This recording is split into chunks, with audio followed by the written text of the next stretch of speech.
Hello everyone, and welcome once again to the mini-series entitled How to Build a Better Character. As always, I am your kind and humble DM, Mr. Ralph. So, without further ado, let's get to it. If you tuned into the other videos, then you should know where we are. If not, go back and watch the other videos because you're skipping ahead.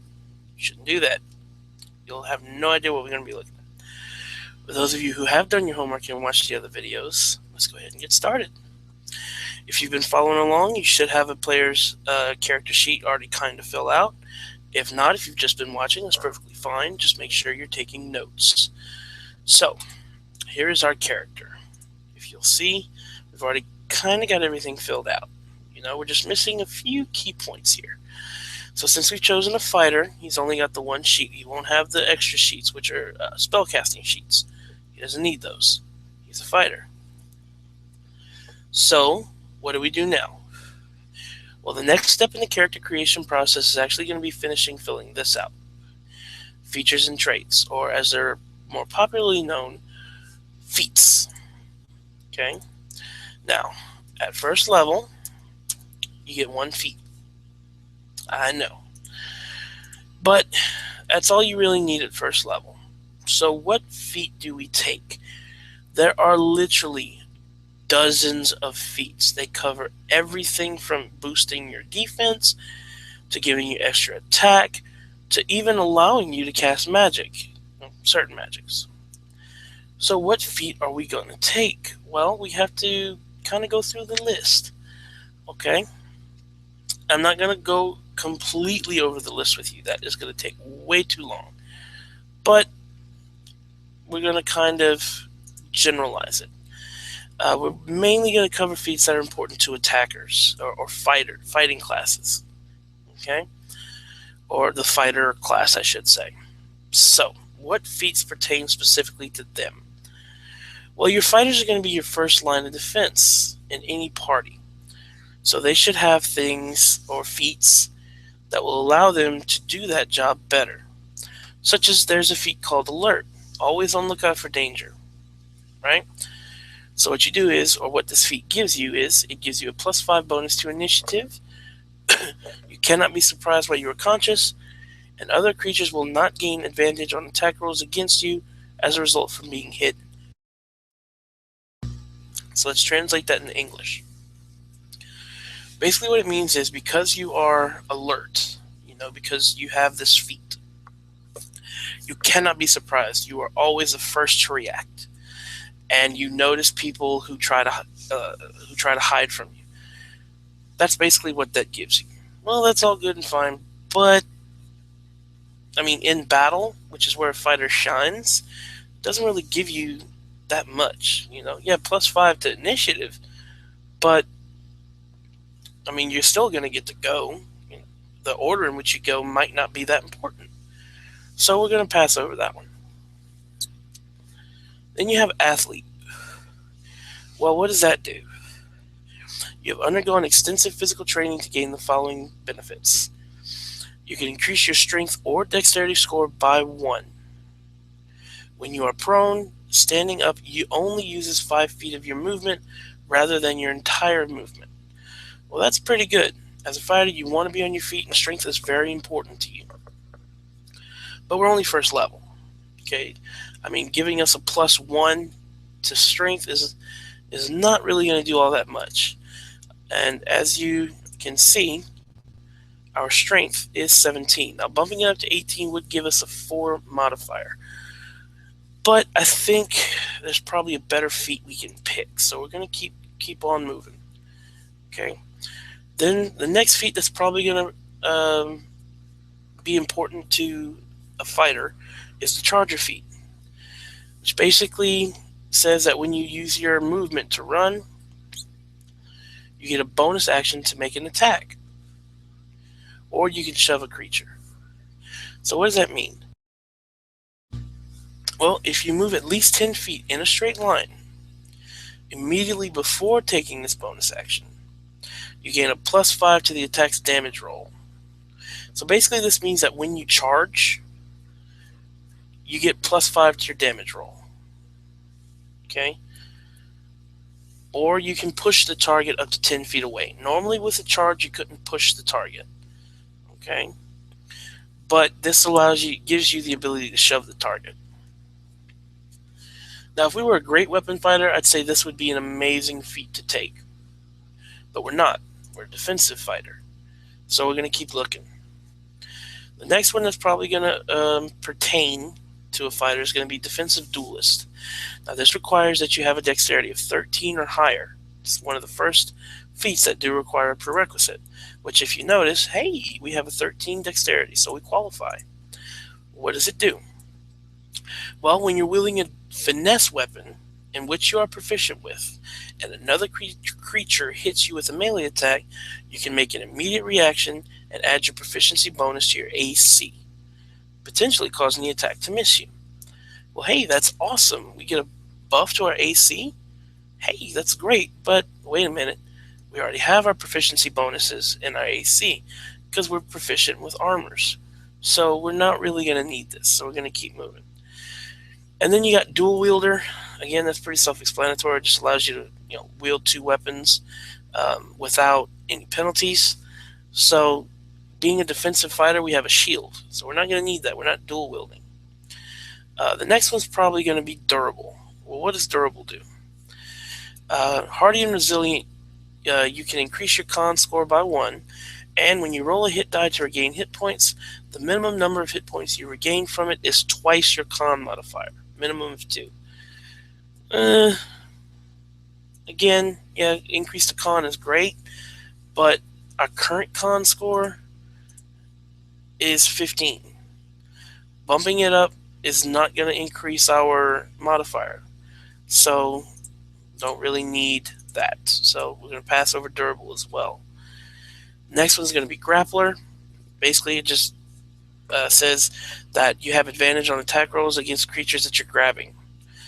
You can use your action to try to basically grab a creature, or it says that you can grab creatures who are one size larger than you.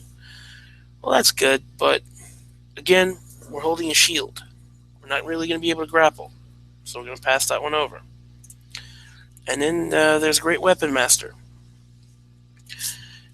Basically, what that says is on your turn, when you score a critical hit with a melee weapon or you reduce a creature to 0 hit points, you can make one melee weapon attack as a bonus action. But before you make a melee attack with a heavy weapon that you are proficient with, you can choose to take a -5 penalty to the attack roll. If it hits, you add +10 to the damage. Well, that's really good, but we don't use great weapons. We don't use heavy weapons. So we're going to pass over that one as well. And then there's heavily armored, which again we don't use. We're not using any heavy armor. Inspiring leader, we're not using that. Now here's one that might be good. Lightly armored. You've trained in the master of use of light armor. Gives you increase your strength or dex by 1, and you gain proficiency with light armor. We already have light armor, so we can't use that. So we're going to keep on trucking. Let's see.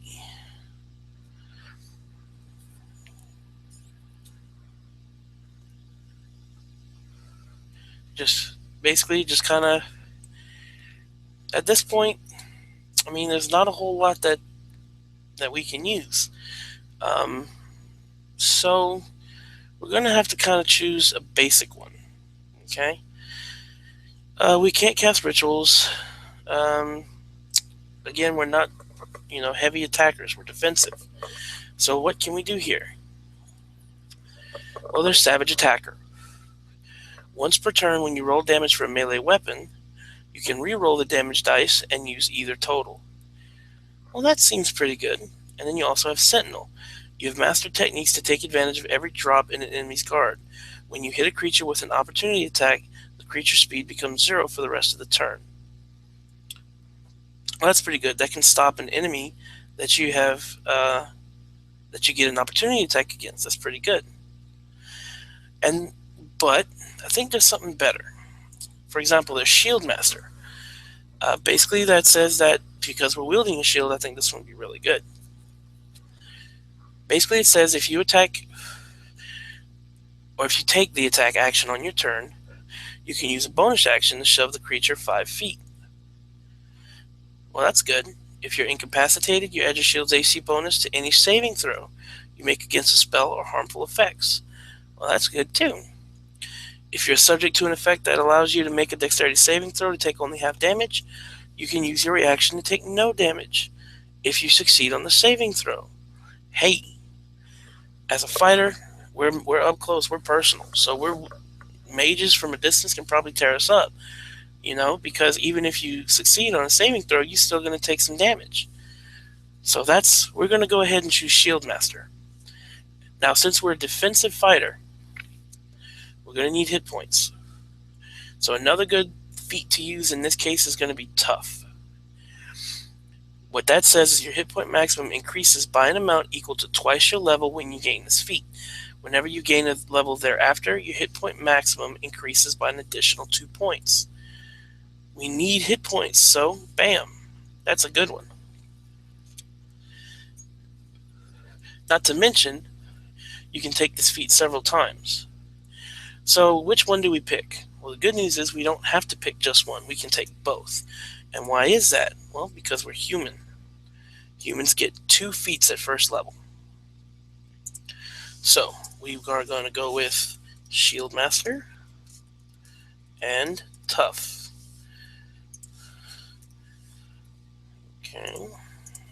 And I'm going to cheat here a little bit, and I'm just going to copy and paste.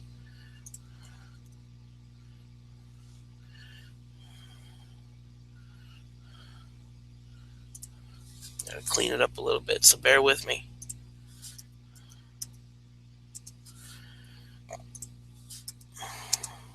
You always want to clean it up. You can copy and paste from a digital player's handbook to your character sheet if you're using digitals for both, and that's fine. But make sure you clean it up. That way you can understand it. If you can't understand it, you can't read it, you can't use it, right? Right. So that covers that. And Tough. So let's go ahead and copy Tough.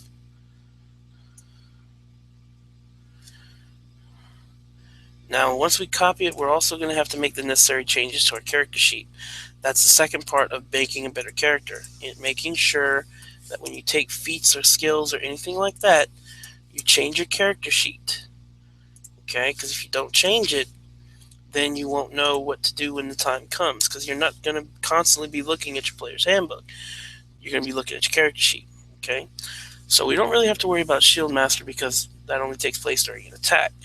But we do have to worry about Tough. So your hit point maximum increases by an amount equal to twice your level when you gain this feat. Our level is 1, so our hit point maximum is going to increase by 2. So it's 15. Bam. We just bumped ourselves up by 2 hit points. Believe me, that's needed. And then when you level up, you're going to gain an additional 2 points. So every level, we're going to gain an additional 12 hit points. So when we level up, it's going to put us at 27. Believe me, that'll put you at a huge advantage over your oh God, I'm losing my mind here. Over your party members, because they're not going to gain that. Trust me. So now we get into the rest of the character sheet. Okay. Now we're not going to need the player's handbook for this part because this is mainly about your personal choices. Okay.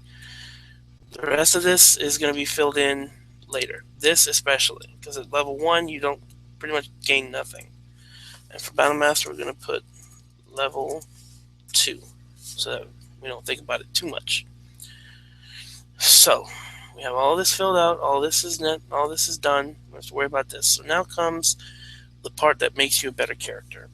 Inspiration, you don't have to do nothing with, because that's going to be, your DM will give you that. So this is the important part, your personality traits. This is going to determine how your player plays. He's a mercenary, he's lawful neutral. So what kind of personality traits will he have? We're going to put here, man of few words. He doesn't talk a lot, but when he does talk, he basically gets his point across. It's very important.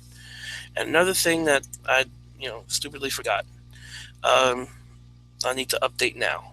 We're wielding a shield. A shield gives you +2 to your AC, makes it 19, but you're also proficient with shields. So you add your proficiency bonus there as well. That bumps you up to 21. 21 AC at first level is nothing to sneeze at. You're barely going to take any hits, believe me. So, back to the personality traits. Man, a few words. What else? Greedy. Again, you're a mercenary. All you really care about is the money involved in the quest.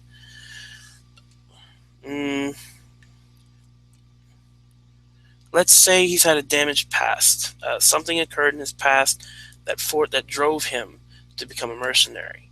So let's say, because he's lawful neutral, let's say that he was a former soldier. So he speaks as a soldier would. He carries himself as a soldier would. Also, he was betrayed. Let's say that's why he is no longer a soldier. Somebody betrayed him.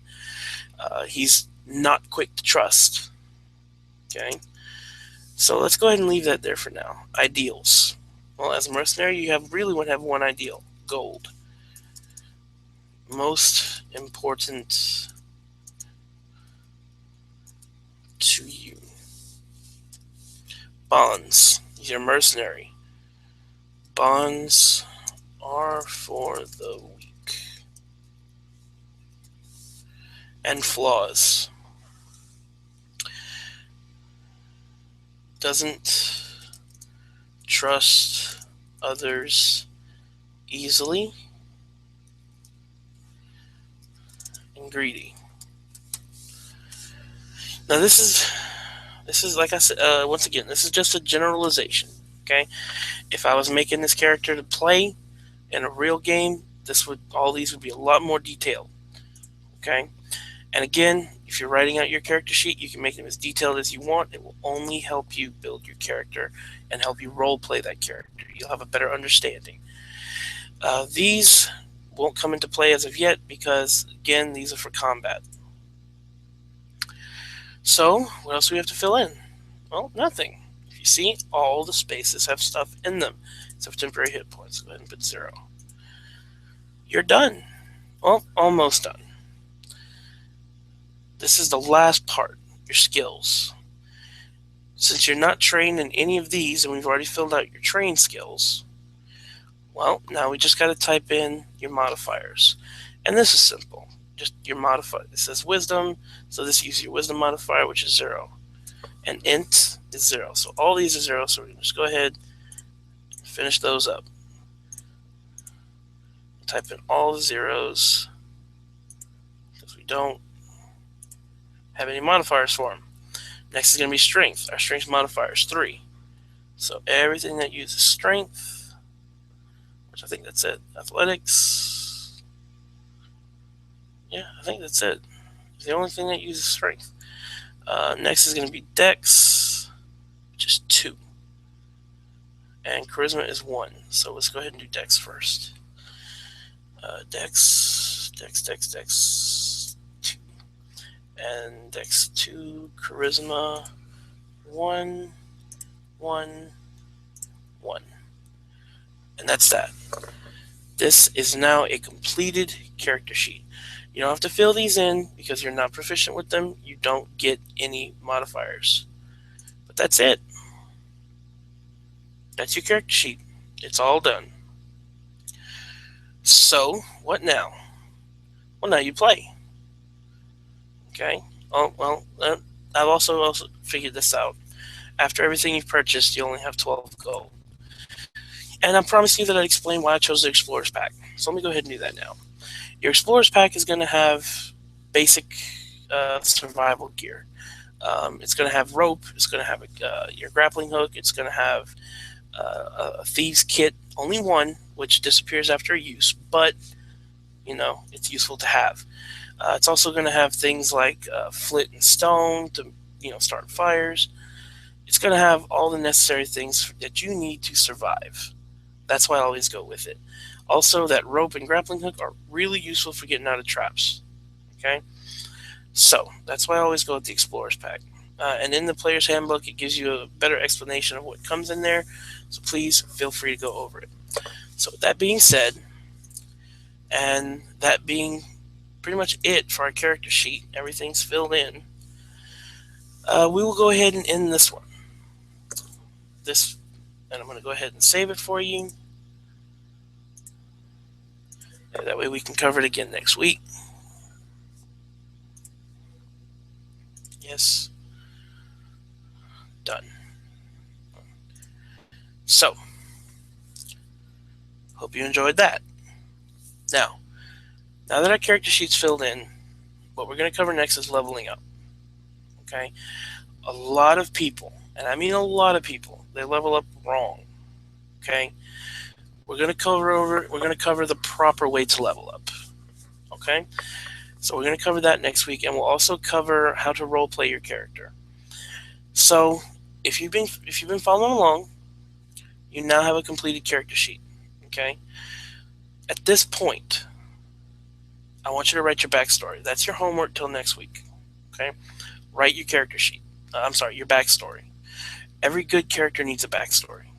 A reason why they do what they do. What set them on their path. What part of their history caused them to be who they are today. Was there a tragic event? Was there a big loss? Was there something cataclysmic?